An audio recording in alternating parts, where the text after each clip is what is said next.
Good evening. Thanks a lot for coming out. My name is Stan Harvey. So a little background, I actually grew up in Lexington, and I was away for about 20 years. So I've now had the opportunity to come back to Lexington for several years, and it was a choice that my wife and I made in terms of a place we wanted to live. But as a professional who does architecture and urban planning and urban design, it's fascinating to come back and see the city in a different light, in a professional way, from just growing up here.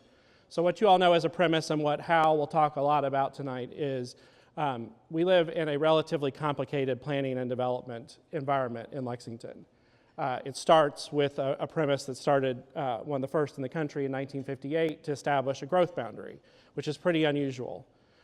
That doesn't generate all of the issues in Lexington, but it does help set the context of how we do planning and development and how we deal with land. Because in Fayette County, for both agricultural purposes and for development, land is very valuable. So that context has been very stimulating. If you know much about Lexington, there's probably some folks who've been here a long time. You know, one question is, how have we grown over time? Lexington, if you don't know, is a very slow but steady market for the most part. We don't have a lot of crashes, we don't have a lot of big booms, it's just a very steady. If you look back at the city's demographics, I think up until the 60s, it was a relatively small university town. With the coming of what was IBM, now Lexmark, the 70s and 80s, I believe that the city tripled its population in just 20 years. So there was a tremendous period of growth, and a lot of our suburban neighborhoods happened in the 60s and 70s if you look around the city.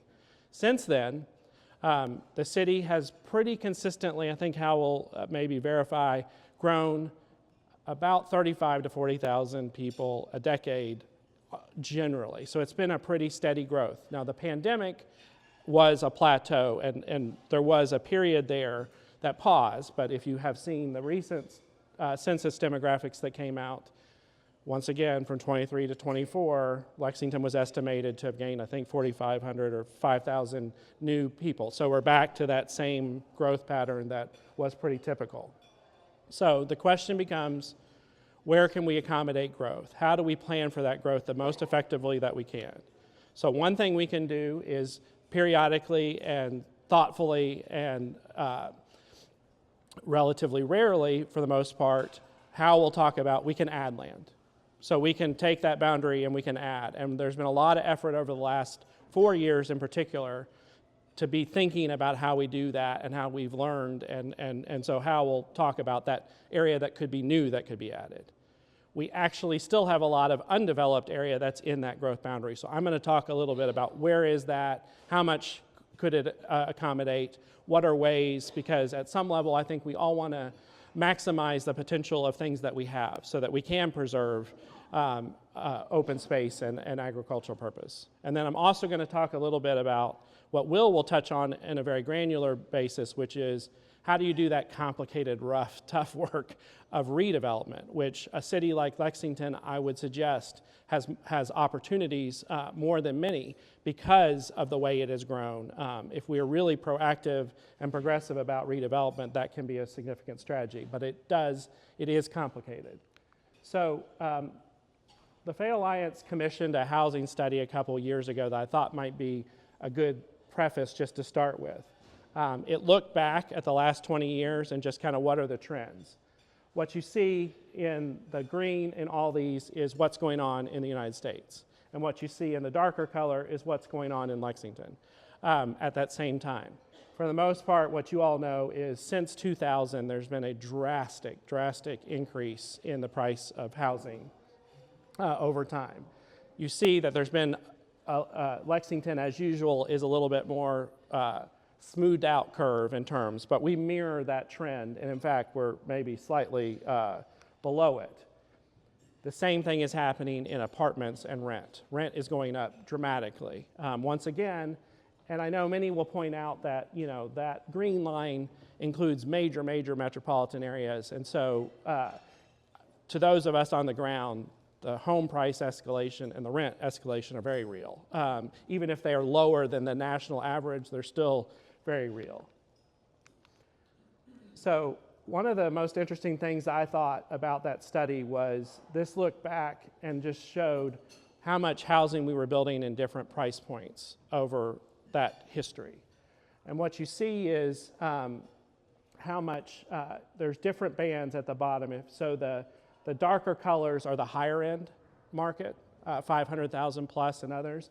The green, the light green and the others are more affordable starter homes, other things that were built. What you see is just in the last 10 years, how much change there's been in what we're able to deliver. And what you see is that light green, that lime green, disappeared. It's very, very hard to build single-family housing in Lexington and in most of the country at that lower price point. So at some level, that's kind of, in my opinion, the big picture of what's going on here is where this housing market is evolving around the whole country. It's evolving here locally, and we've got challenges to deliver something that folks can afford, and you all experience that every day. This is in a different, same kind of information, but you see also the new home sales, that's just showing how many we sold. So there's more demand than what we're actually selling because we're not necessarily tapping into all the market because there's some pieces of the market. You see down at the bottom the difference in what we sold. Once again, I point you to just as recently as 2018, 1/3 of the housing in Fayette County that was sold was between $200,000 and $300,000. There's now, in 2022, there was 0. So that's kind of a context that we need to be creative and figure out ways. And to be honest with you, it's not all going to be in single-family detached. That's our image. But to make affordability, in some cases, we're going to have to look at other types of housing probably too. Here's the going forward. They actually, Fayette Alliance asked them to look kind of what is the projection in the 3 major markets that have evolved. Single family is our traditional market. Multifamily is increasingly, if you look over the last 10 years, I believe over 50% of the housing units every year have been, over time, apartments and multifamily, reflecting that change in the market and the cost. Townhomes have actually become a pretty viable, if you've noticed how many more townhomes are being built, that's kind of at least an in-between where it can still be single-family owners and stuff, but it's a little bit more affordable to deliver. But this is kind of the demand. And so what that equates to is that if we could tap into all the demand that's out there and get all the potential, including those lower price points, we would build and absorb around 1,350 housing units a year in Lexington. We're actually doing, I believe, probably 600 to 1,000. So we're not quite able, because part of it is delivering all the price points. But it also leads you into a long-term demand in terms of, as we look forward for how much land do we need, both how to use the existing and what new area, it gets you a target. So that target, we estimate for the next 20 years out of this market study was about 40,000 units over time. So that's over 25 years, I'm sorry. So where are we going to do that? I'm going to talk a little bit about the existing urban services boundary and the growth boundary and how it will talk a little bit about some of the possible new areas. But one of the other research pieces we did was looking at where is property left that had been undeveloped. Now this is in 2017 when we kind of started trying to make sure we're being informed about pieces of it. All that red that's kind of out towards the periphery, I don't know if I have a pointer, but the edges of the city limits, not surprisingly, are where we had undeveloped land at that time. So that is essentially vacant land that hasn't been developed yet. What is a little bit more interesting and challenging is all the orange. The orange is an area that are primarily not, and we only looked at non-residential property. So for the orange, it's non-residential property, so it's not in neighborhoods, it's mostly on commercial corridors, like that's Nicholasville Road going kind of south-southwest out towards Fayette Mall. This is Winchester Road kind of coming off, and then that big area of red is where the new Baptist Health is and now, and those types of things. So I'll go into these a little bit more detail, but the idea was we probably need to get more proactive about that orange. And I think since the 2018 comp plan in particular, there's been much more focus by the city at looking at corridors and redevelopment. There's been a lot of zoning changes and other kind of tools put in place, at least on the planning sense, to look at those corridors at the same sense. So where do we, in 1996 was the last time, as Hal will attest, that we expanded the urban services boundary, so 30 years ago. At that time, Hal was telling me we added 5,600 acres. At that time, we still had undeveloped area in the existing city boundary, just like we still do now as we're considering adding some additional. So I just wanted to talk a little bit about what we did to kind of identify where are those pieces of property that are left, because can we be strategic about them? I would suggest to you that there are 6 places where there's still undeveloped land that was brought in at some time over the last 40 years that's in the urban services boundary. It is an area that's out Georgetown Road, which has been, I think, in my opinion, one of the benefits of the urban services boundary is if you look at most cities, they start growing in a favored direction. So that's south, north, east, or west, if you look at almost any city in the country, and they just keep going until they run into something. They run into a body of water, or they run into something. I think one of the benefits of Lexington's approach is that we tend to grow over time in a lot of directions. So we don't have one side that has had no development at all for decades and decades. And I think that until recently, the north side was the under-invested in area. But now, over the last 10 years, because that's where the remaining area is, you've seen a lot of growth out Masterson Station area, Georgetown Road, Newtown Pike. And then you've also seen the development of Hamburg and Polo Club and all the areas out to the east. We still have one big, what's called Southeast, I'll come back to, is a farm that's a relatively contiguous piece of property. And then UK will maybe indulge me to say that the south expansion area is really what is also a farm owned by the University of Kentucky for research that's out past out past Fayette Mall if you go out that way. So where are those in a little bit more detail? So this is out Georgetown Road. So what we're looking at and just trying to identify is where there are kind of undeveloped parcels and what might be the capacity of those. Most of the expansion areas have been partially developed.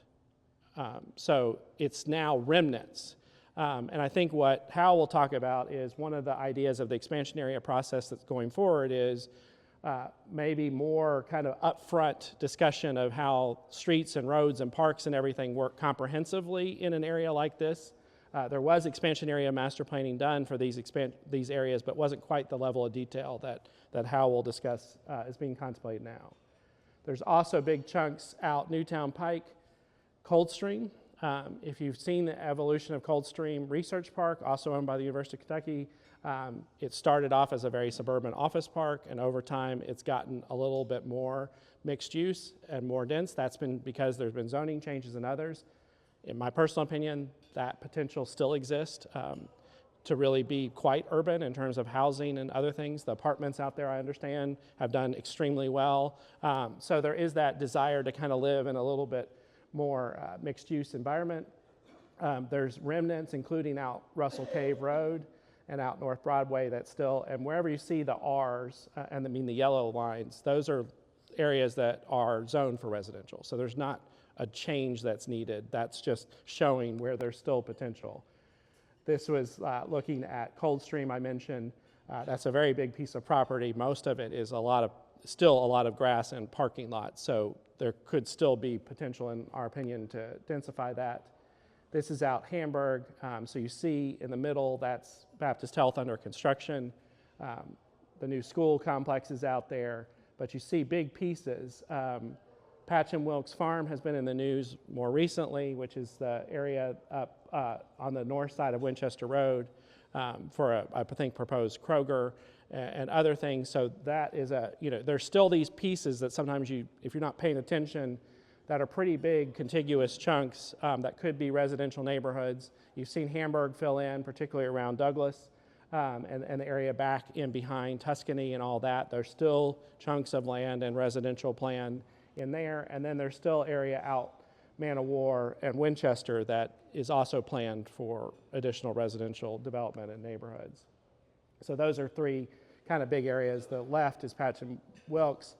The middle is interesting because when the last expansion area plans were done, there was something called ED land, which meant economic development land. So we need to make sure we ensure that there's a place for jobs, which still makes sense. But increasingly, a lot of employment districts actually desire to have mixes of uses of housing and others. So that's part of the new process too, and that's what's actually happening, if you know, at that property where there's a lot of bulldozing going on right now, is that property on the north side of Baptist Health, it has both planned employment and office development, and UK owns part of it, but also there's now housing and hotels and other things being proposed in that large block. So maximizing that potential is pretty important.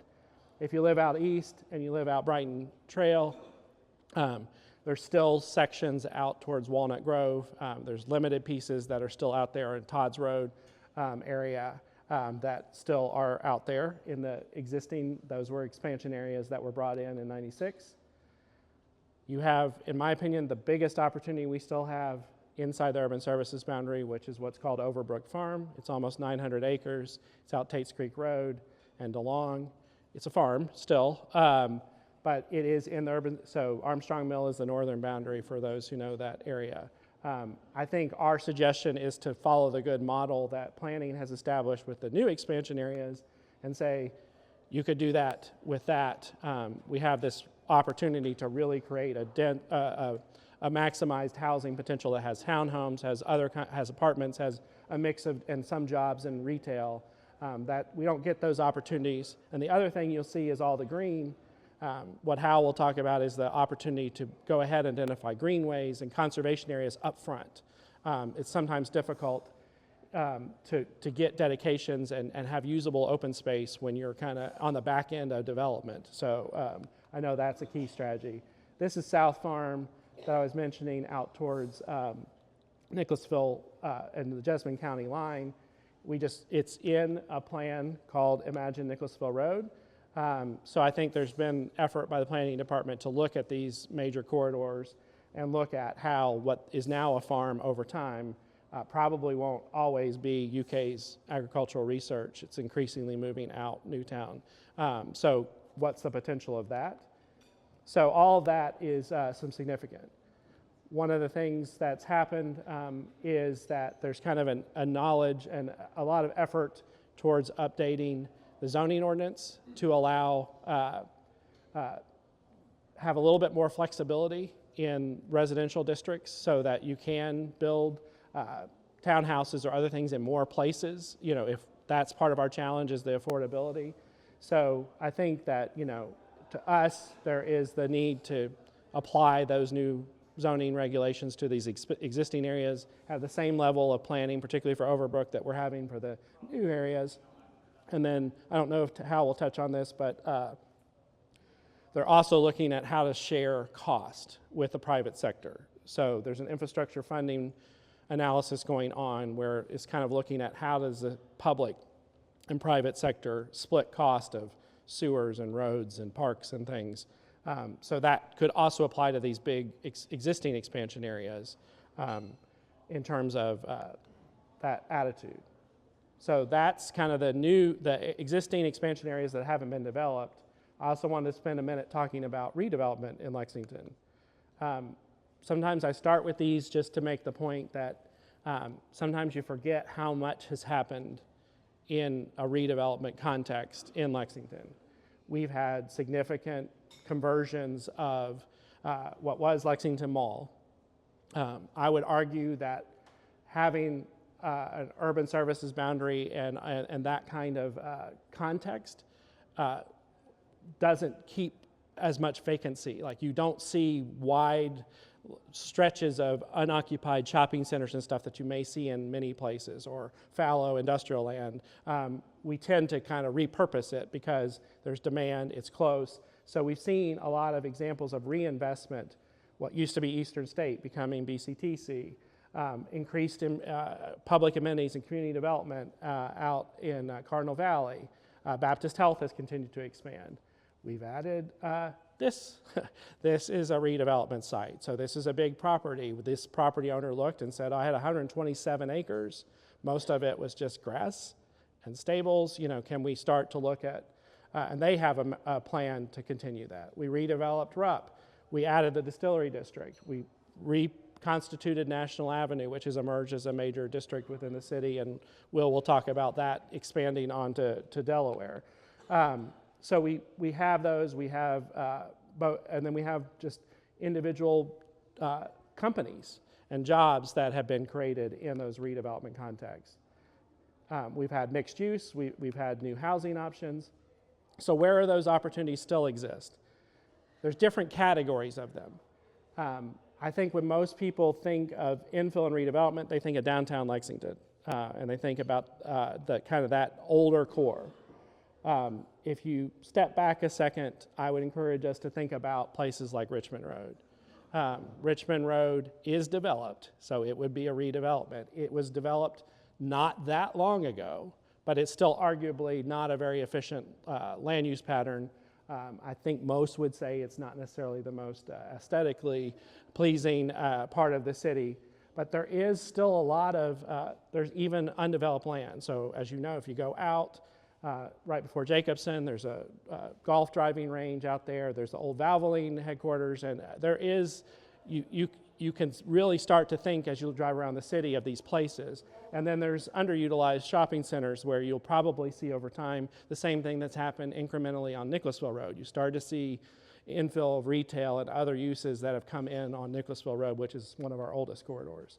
This just shows kind of the potential and the linkage that you could have to Lakeside and to Jacobson. I would suggest that this is also an opportunity for urban housing. If we've got a housing shortage, these are good places for both jobs.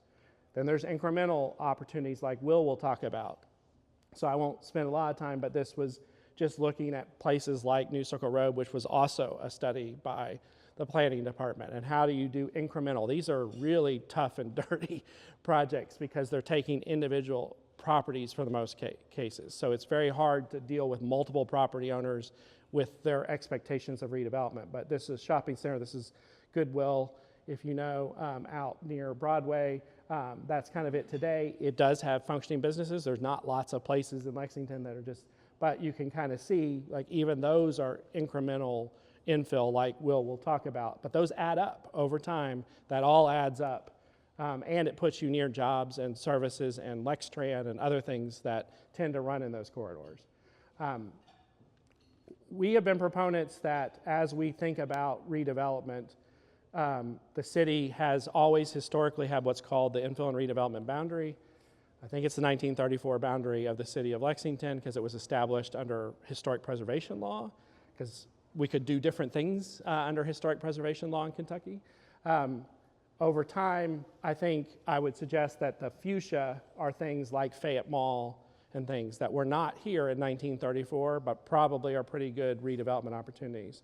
So this is meant just as an illustration of the non-residential areas on Richmond Road, on Versailles Road, on New Circle Road, on Nicholasville Road, on Newtown Pike, that probably could be the target of kind of coordinated strategies. What would those strategies be?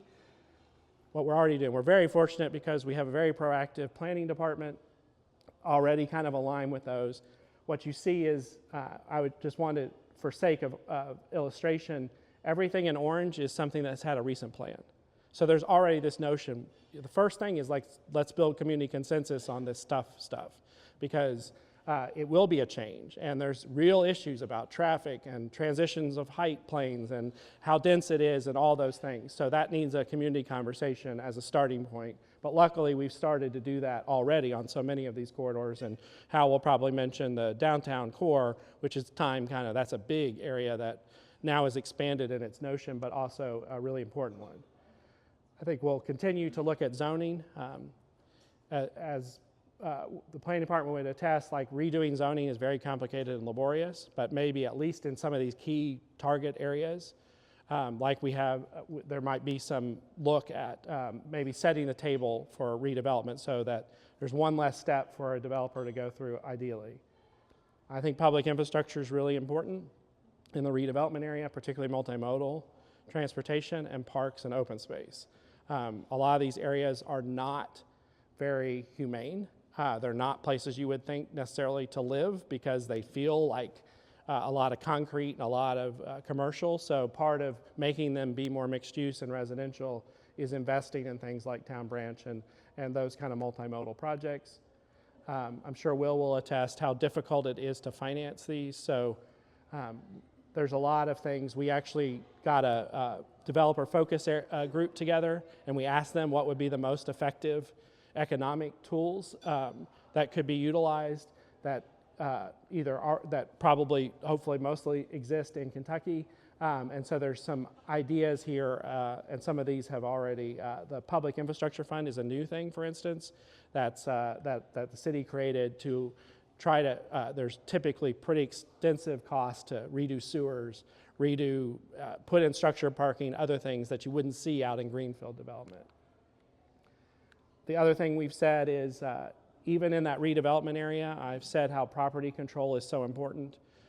All the areas in blue are under singular property for the most part. So there's still these, even in the redevelopment area, there's things like Lexmark that probably will be redeveloped over time. So those are pretty good opportunities. Red Mile is there on the left that I mentioned already that we're at today.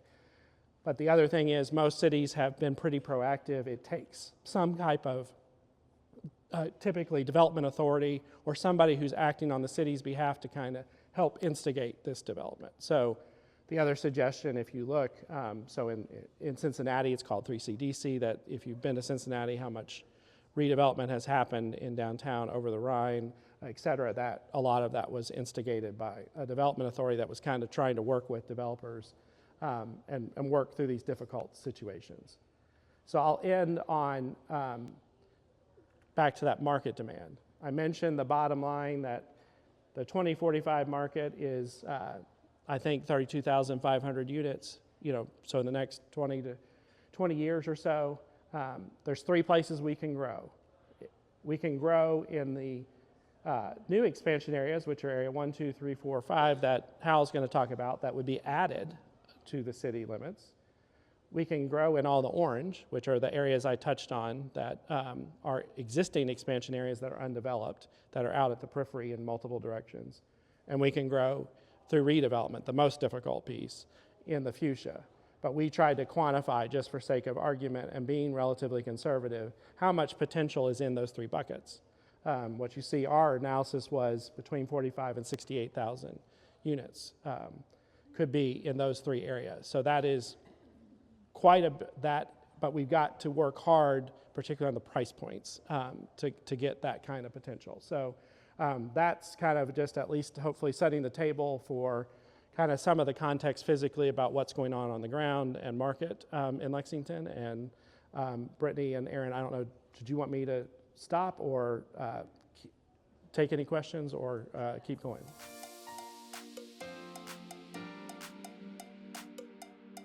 One of the interesting nuances of Lexington that kind of confuses the semantics is, by definition, anything in the urban services boundary in Lexington is infill and redevelopment, because it's either infilling vacant land or it's redeveloping land that we already have.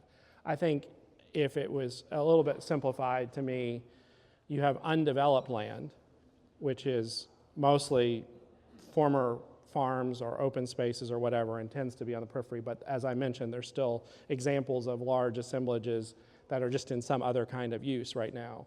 I think that's why we've started saying that maybe redevelopment needs to be added to the lexicon to specifically talk about areas that have some use on them, but could be redeveloped at a higher use. So that then infill becomes infill of undeveloped land, and then, as you know, there's also infill that happens on vacant lots or other things within the urban services boundary, within kind of the core and other places.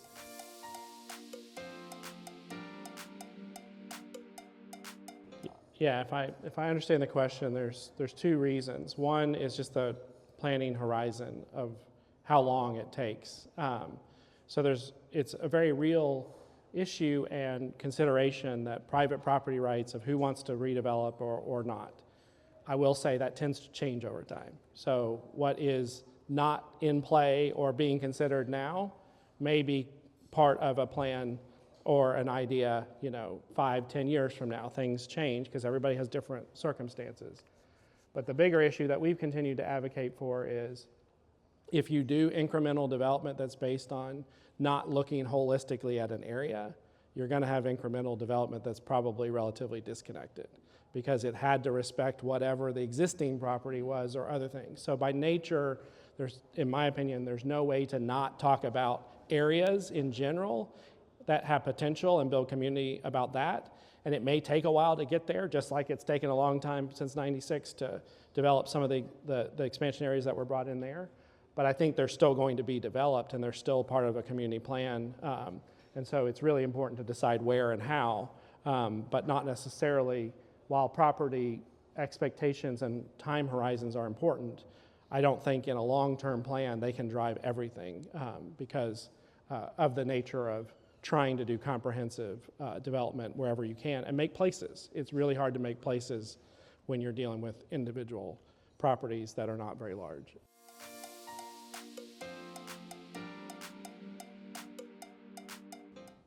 Yeah, I think that what the advocacy here is that anywhere that we have undeveloped land, at this moment, we should be as proactive and thoughtful about what the potential of that is to meet multiple housing demands. So when we brought it in '96, Lexington was a very different city. At that time, we were talking, it had 16,000 acres undeveloped, so it had a lot of undeveloped land, and we brought in more. So at that time, we didn't have quite the pressure that we do now to make sure we're trying to think proactively. So I think part of it is just being, and also those expansion area plans, had a relatively divided or segregated, okay, housing goes over here, jobs go over here, and increasingly those are mixed. And so I think where we're looking at opportunities like around Baptist Health to not make that just a sole use, but think about housing and hotels and apartments of people who may work at the hospital who would like to, not have a long commute. I think those are some of why we're talking about maximizing the potential of anything that is undeveloped because we don't get those opportunities. And it's pretty fragmented except for some of the bigger assemblages in the South.